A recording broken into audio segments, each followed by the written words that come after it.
Morning to our Neomed team, and thank you again for joining me this week for a campus update. First, I'd like to thank all of you who participated in Giving Day and for helping us to raise dollars for the Blue Fund. As you know, these dollars are used to support our students, our faculty, and our staff in a variety of different ways, including through scholarships. And this year, of course, we're dedicating $100,000 to help with COVID relief assistance for our internal team. Again, that's our faculty, our students, and our staff. How we're using those dollars will be determined soon by bringing a team together to make sure we're using those appropriately. What I want to convey to you is that we will be working very carefully with our advancement office to ensure that we give accountability for how all the dollars from the Blue Fund and Giving Day are used over the course of the upcoming year so that you know your dollars are supporting a good cause. I do want to thank Huntington Bank and CCG Automation for their very generous match donations. Giving Day alone, that 24-hour period from noon on June 23rd to noon on June 24th, allowed us to raise just about $118,000, bringing the Blue Fund total for this year to about $466,000. So we're just a little bit short of that goal of 500,000. It's been a very difficult year, very hard to determine where our finances are going to sit. So I want to thank the 42% of Neomed employees who gave generously. This will continue to run until the end of this fiscal year. So 2 more days, we're going to try and achieve that $500,000 goal. Thank you to Daniel Blaine and his team for all their great work around this, as well as our foundation board. For those of you who participated in our Lean Six Sigma program over the course of the last few months, thank you for all that you've done and the great work that you've accomplished. We will be launching our Yellow Belt kickoff program for formal Yellow Belt designation in training. There are 3 informational sessions taking place. The first of those will be tomorrow, and you should see some formal information coming out about that. We want to engage all of you. We want to empower you to make you better and allow you to change this university for the better. And Lean Six Sigma does that. It gives you the tool set and the training and the empowerment to make changes for yourself and for your colleagues within your work centers. And the university really benefits from this, and I think you benefit from this because it makes your jobs more enjoyable to be able to have that control of being able to implement change, and that change to have big impact for us here at the university. So thank you to all of you who've participated, and thank you very much to Leslie Tavler and Sarah Breckley, who helped launch this program for us and are doing such great work. The white coats for Black Lives Matter were held here. White coats for Black Lives, part of the Black Lives Matter initiatives, was held this Sunday, just yesterday afternoon. I want to thank our talented students for their passion and their engagement in putting this together. Also, a big thank you to our staff and our faculty who attended. We had a very good showing, and it really brought us together to unite around something that's so important for us to stand up for. Dr. Massey Story, a physician in Cleveland who's been involved in our CSU program, came and gave the opening talk to that event. She did a phenomenal job. It was really a heart-wrenching and open discussion about the impact that systemic racial discrimination has had on the lives of the speakers who stood up and shared their stories with us. Thank you again. This is something we will not let fall to the wayside. We will continue to press forward as we move Neomed into a new future that is more diverse on our campus and works very hard to ensure equity, both in the way we educate and the way we care for our patients from diverse populations in the future. I also want to thank all of you for helping with our strategic planning process as we start to shape who we are as a university for the future. Our intent is to have a formal strategic plan to present to our Board of Trustees on our September 9th trustee meeting. Many of you helped us gain information, participating in the surveys that were sent to you. We have a lot of information to go through, but many of you had very strong feelings about what we needed to do differently and how we needed to shape this organization to be better at what we do, how we better prepare our students to be clinicians and researchers for Northeast Ohio, how we conduct research better and develop our faculty, and where we should be growing both from a service and a healthcare delivery expectation, in addition to how we better partner with our communities. This is part of shared governance. What you contribute will be used, and we will use this to shape how we move forward as a university and as a team. So thank you to everybody who participated. We really had an outstanding level of participation, showing that all of you care about this organization and that you really want to be involved in determining who we're going to be in the future and how we're going to do that. I wish I had funding updates to give you today, but we are still waiting on the state. Our expectation is still a 20% reduction in state funding. However, there's a potential, it could be less or it could be more, and we just don't know until we hear formally from the state what that's going to look like. We're also gathering end of year data to best understand what our losses were this last fiscal year. So fiscal years are defined here as the same as our academic year, and that's from July 1st until June 30th. So we are now closing out fiscal year 2020. And as we get those numbers, we'll better understand what our losses were.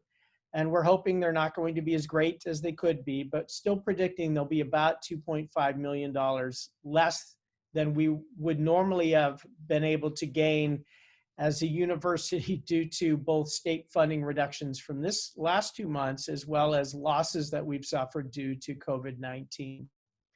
Once we have that information, we will share it with you, as well as what the future looks like. I want to thank all of you for helping us to make very difficult decisions that allowed us to keep our team whole and together to deliver great education to our students and to conduct research as a university, but at the same time, make difficult decisions regarding cuts that were really university-wide and included large reductions to travel, to memberships in outside organizations, to reducing the expenses we have on how we operate, and in placing a hiring freeze, or putting in place a hiring freeze for this university for the next year at minimum, except for positions that are absolutely critical for us to do what it is we do. Some positions we have to have. If not, we can't deliver on our educational promise to the state.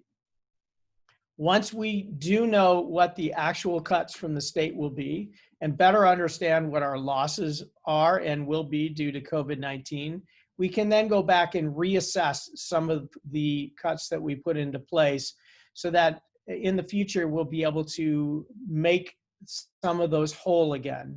So please be patient, understand that we do have your best interest at heart and that of the university. My promise to you is that we will emerge stronger from this. This has allowed us to look at places where the university has been spending resources that are best for what we do, and also to be able to analyze some areas where we probably shouldn't be putting the resources that we have been. And that's going to allow us to take those and be able to plug those into places that support our primary mission. And again, those are ones we should all know. It's research, it's education, and it's service to the community. But we will be stronger. I also want to give you an update on the Liaison Committee for Medical Education. As you know, we had some areas that were identified for improvement by the LCME. They had given us a warning that if these weren't corrected, that we could be in jeopardy as a university. This is not uncommon, but it's a yellow light for us to say, you've got to fix these and you've got to get them in place so that we can be reassessed and ensure that we're continuing to deliver outstanding education that meets our national accrediting body's requirements. On July 21st, in just a few short weeks, we will have a visit from the Secretariat. This is a group of experts that's been appointed by the LCME to come look at what we've done as an organization to set ourselves back on a good trajectory for education in medical school. A monumental amount of work has been accomplished by our faculty and our staff with the assistance and input of our students to ensure that we have action plans in place to address the concerns that the LCME had. And I feel confident that what we've done is going to allow us to emerge from this ready for full accreditation. And I firmly believe the measures we've put in place are allowing us to modernize our curriculum and to become a much better organization that will stand apart from other medical schools through a cutting edge and truly impactful curriculum that's been introduced into our first year and is now allowing us to also make substantial changes to our third year, something that we knew we had to do to be better at teaching future physicians here at NeoMed. So thank you to the outstanding team that's made this happen.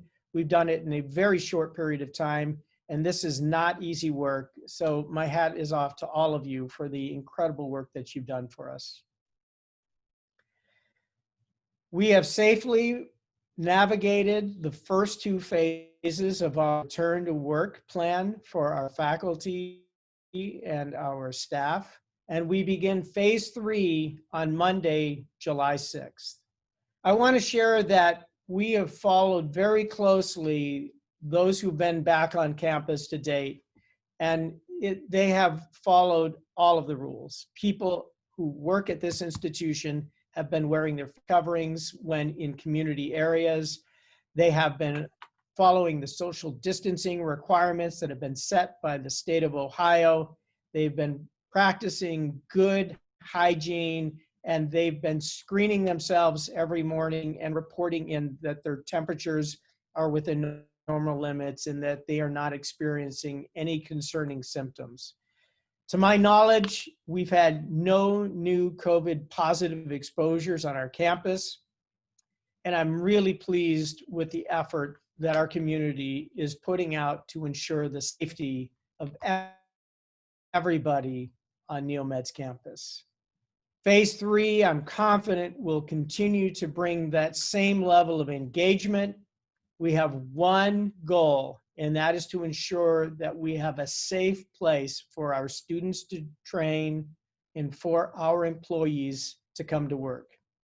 We will be asking all of you as we populate this campus at higher levels to become part of the force that ensures that takes place. If you see somebody forget to bring their face mask or to bring it up onto their nose and mouth, wearing it improperly, please bring it to their attention and address it. All of us will be monitoring public safety. And to the extent that it follows state mandate, state law, our police force will be here on campus also ensuring that for our safety and our well-being. We are just 3 weeks away from a whole new set of students coming onto NeoMed's campus to begin medical school, and 7 weeks away from them coming to start residency school. During that period of time, we'll also have research fellows here, and then we will be bringing back our College of Graduate Studies students. Our goal is to make this as normal as possible, but we all know that we are living in a new normal. It's an adjustment, ensuring that you keep a 6-foot distance from others, to wipe areas down for sanitation, to wear a face covering to prevent the spread of the virus. So all of us have to work diligently to do so, and we're going to ensure that our students have an absolutely exceptional experience here on the NeoMed campus, and all of you are part of it. So thank you for all that you'll do and have done to make sure our students are safe and that our students feel that they are at home in this new family that they are joining here at NeoMed. Finally, we entered the 101 critical days of summer. That's a time where all of us in our families are at greater risk of injury and greater risk of death. We know that the number of people who will die during the summer months goes up dramatically. And this is from a number of causes, to include heat stroke, motorcycle injuries, as we start to see more and more cyclists out on the road, bicyclists also injured and dying from accidents, boating injuries, drownings. And many of these are because our guard is down. We may not be following safe procedures. Motorcyclists and cyclists should be wearing helmets, using lighting during the daytime to ensure people see you, and of course, cell phone distraction. We still lose far too many young children in swimming pools every year from drownings and in bathtubs, but in the summer, swimming pools really stand out. And our cell phones become distractions. We don't do it intentionally. It's just part of our culture. It's part of what we're used to today. So if your children, your family members are in the water, at a lake, in a swimming pool, please put the cell phone down and keep an eye on them and ensure that they are safe, and use your cell phone at times when you do not need to be attentive to the safety of your family members. So I ask all of you to look out for each other, be a family. As the Air Force would say, be a wingman, meaning look out for the person that's around you and near you and part of your team to ensure their safety as well as your own, because this is a time where we will see more injuries and deaths occur. Let's ensure that we are practicing safety for everybody. Thank you to all of you for everything that you do for our organization. We look forward to safely getting everybody back on campus. Eventually, phase 4 will be when the majority come back, and that's going to be in early August. And of course, stand by and understand that these plans could change as we continue to receive guidance from the state of Ohio and the Center for Disease Control. And there may be modifications on the way as we continue to learn about this virus, about the treatments that are developing, about the vaccines that are developing, and what it is we can do to stay safe. I'd now like to open it up to questions for the audience.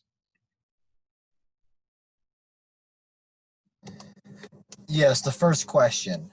When will we get access to the strategic planning once finalized? So we are taking all of the survey data now, and we're going to bring together a larger team that was convened back in January of about 25 plus individuals from across the campus, to include employee representatives, faculty representatives, department chairs, division leaders, and the deans and vice presidents.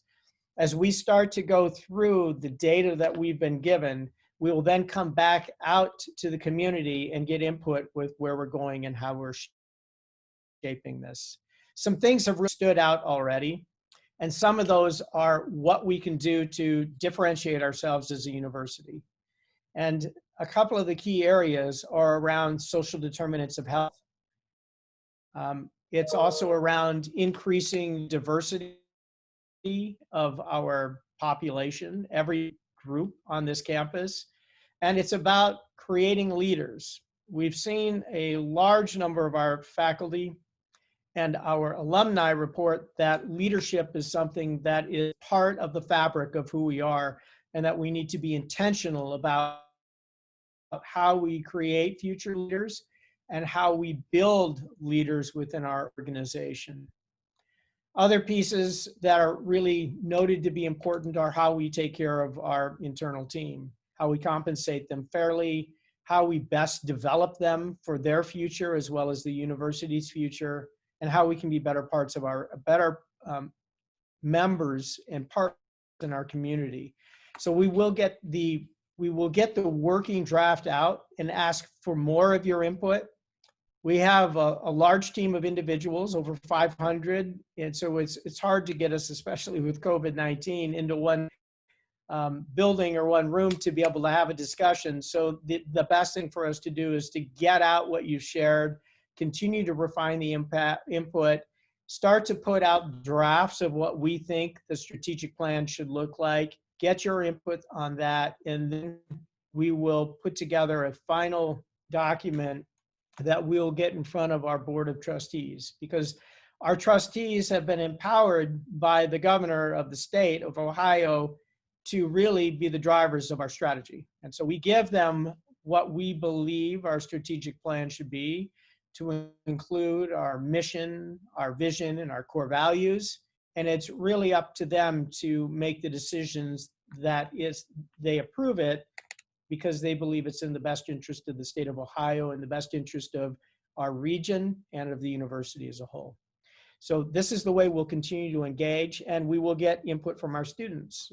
We have over 1,000 students now at NeoMed, and we've also asked our alumni and our community partners to be involved.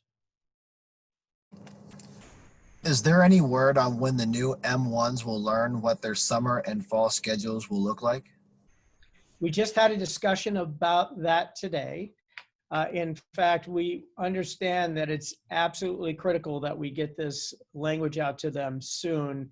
So I would expect within the week, they're going to hear about how the curriculum is going to be delivered. It's definitely going to be a hybrid form. It will not be the same as the way the first year started July of last year. And that's not just because of the change in the curriculum, but because of the way we have to deliver the curriculum due to COVID-19. So there are many changes coming, and we also need to better communicate the safety measures that have been put into place. We've finished putting together safety measures from this campus. I want to thank the team that was led by Dr. Joe Zarconi and Amy Fury-Legand who did this. We have a really outstanding, at this point, 18-page document that we need to take that and really concentrate it down into an executive summary, because we know when you have 18 pages, not everybody's going to read it, or they'll lose some of the information in translation.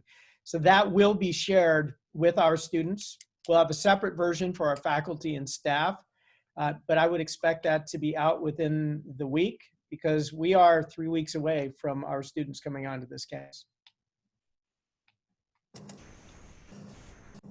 Has there been any thought to extend the work from home with the recent spike in COVID cases due to things reopening too soon?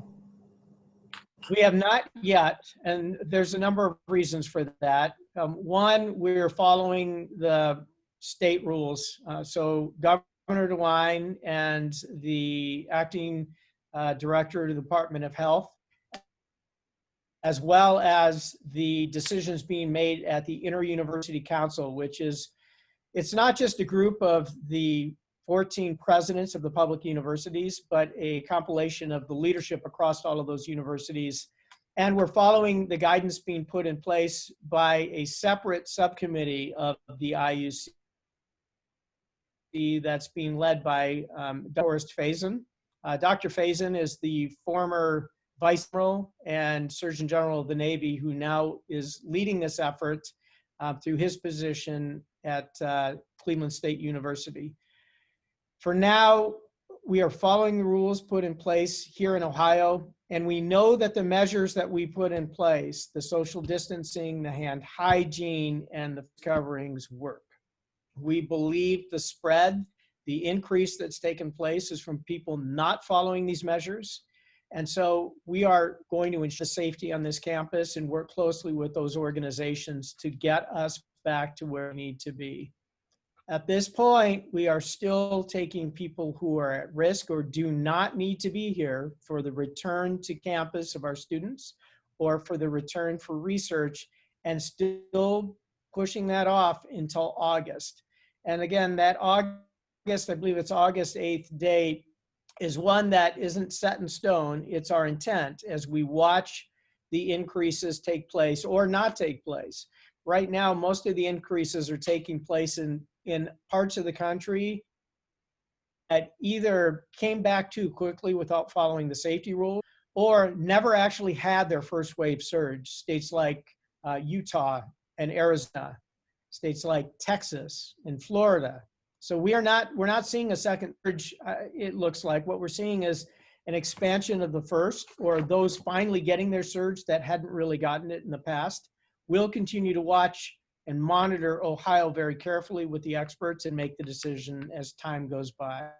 I know that was a lengthy answer, but it's because we just don't know right now. And again, this will be a minute by minute decision, and I will update you on this as any changes occur. Again, our first and foremost piece of importance for this organization is ensuring the health and safety of our team and our students. Can we get an update on the renovation of the fourth floor of the RGE building? So I'll give you my promise to give that to you next week when we meet. I don't have any updates on that right now, other than that I've been told that we are on schedule and that we are on budget. But to get you further information, I'm going to have to dig into that with our team that's leading those efforts. And I'd love to be able to call out the team now, but because of the way we're running Zoom, I don't really have a way of turning the microphone over. So I will make a point of ensuring I get that to you next week. There was an announcement in the Wellness update today that Wellness Friday hours with campus closing at 3 p.m. Can you confirm that we're doing that summer hour still? We are doing summer hours. I've worked with Mr. Andre Burton specifically on that. He called and filled me in on what has been traditionally done here at the university to really support the health and wellness of our campus and use this focused time to get people thinking about their own health and their own wellness. So I have authorized us to continue to do that. And I ask that all of you use that specifically for those purposes, as this is an especially difficult time. And when we talk about health and wellness, please never forget that your own mental health and wellness needs to be part of that equation, not just about physical health and wellness. Has there been any further conversation about continuing occasional work from home so that maybe offices can rotate people to and from, people with children, people that are at risk? Has there been any more conversation with that? Not yet. We know that that's something we'll get to and discuss in the future. Many organizations nationally are learning about what's worked well and what hasn't. I can share with you that I'm not in favor of having employees permanently just work from home. As we do that, we become isolated. You lose a sense of who we are as an organization, as a team, interacting with others. There may be a possibility of us being able to do periodic, where you spend a few days on campus and a few days at home, or where you identify a colleague that basically equates to a partner, where one is here and one is working from home, and that they shift off. And the reason we haven't really done that yet is we're still trying to get our arms around the return to campus for our students and our faculty and our staff now. And we'll better assess what has worked and what hasn't worked well over these last 3 to 4 months once we can start to really get back to some level of normalcy. So we will look at that.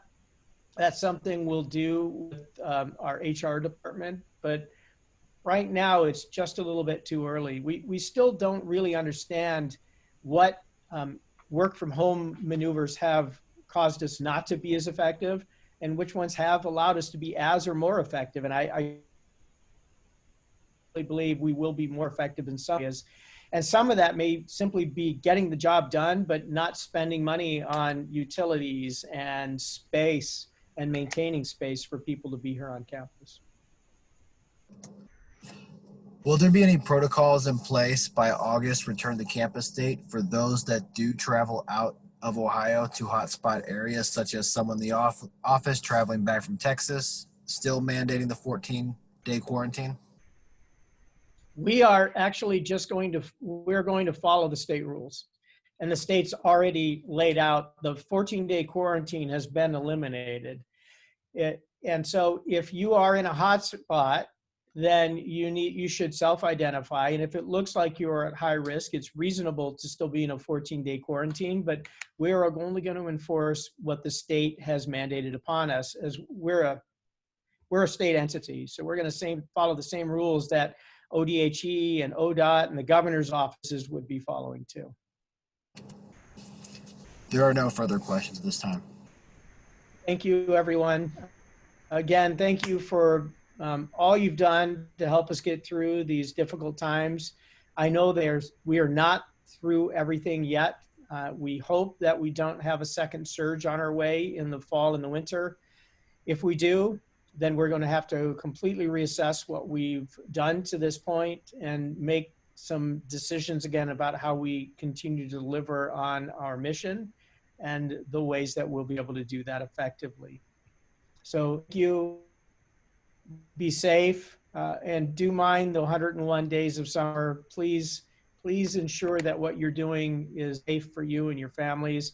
If nothing else, I hope bringing this up today at least makes you think about it.